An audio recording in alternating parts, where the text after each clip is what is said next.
All right, so $67,000 to sell a home. Consumers drastically underestimate the cost, according to a new Clever Offers report.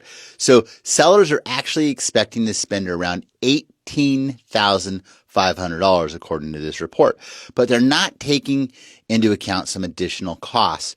For example, approximate costs for repairs are averaging over $20,000. Agent fees are over $25,000.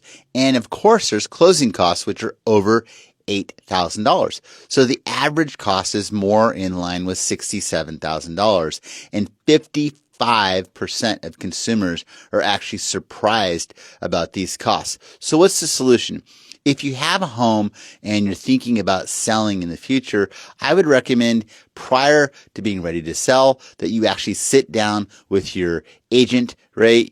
And you go over all the actual costs. What your agent can do is they can estimate the sales price of the home, and then they can estimate the cost by going to their escrow company and getting what's called a net sheet. And the net sheet will break down line by line each and every estimated cost. So now you actually have a ballpark idea of what it's going to cost you to sell your home, and you can start to plan and prepare for this. By the way, you also are going to have that ballpark idea of what the home's going to sell for. So now you can subtract from the estimated sales price all the estimated closing costs, and you can subtract the estimated mortgage payoff to get a much better idea of what you're actually going to net.